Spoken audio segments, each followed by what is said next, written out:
आपल्या या देशामध्ये जेव्हा क्रांती झाली तेव्हा इन्कलाब जिंदाबादचा नारा देणारे हसरत मुआनी हे मुसलमान समाजाचे होते.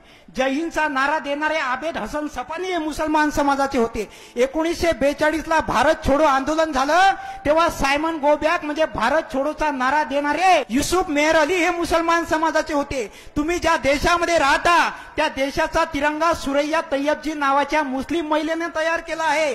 या देशासाठी सगळ्यात पहिले शहीद होणारा पत्रकार मौलाना मीर बाकर हा मुस्लिम समाजाचा आहे. या देशासाठी सगळ्यात पहिले शहीद होणारा शासक म्हैसूरचे सुलतान हैदर अली हे मुस्लिम समाजाचे आहे. या देशासाठी सगळ्यात तरुण वयात शहीद होणारा क्रांतिकारक अशफाकुल्ला खान हे मुस्लिम समाजाचे आहे.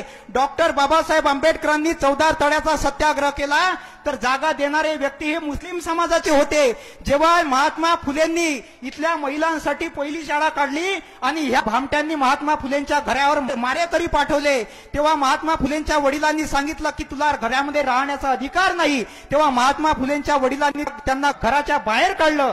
तेव्हा महात्मा फुलेंना राहण्यासाठी जागा देणारे उस्मान शेख हे मुसलमान समाजाचे होते. छत्रपती शिवाजी महाराजांचे गुरु याकूत बाबा हे मुसलमान समाजाचे होते. छत्रपती शिवाजी महाराजांचे वडील शहाजी आणि त्यांचे काका शरीफजी यांचं नाव हे शाह शरीफ नावाच्या दर्जावरून ठेवण्यात आलेलं आहे. लक्षात ठेवा, राक्षसों की बस्ती में प्यार बेसहारा है, मंदिर और मस्जिद का रिश्ता कितना प्यारा है, जब जब मुसीबत आई तब दोनों को पुकारा है, राम भी हमारा है, रहीम भी हमारा है.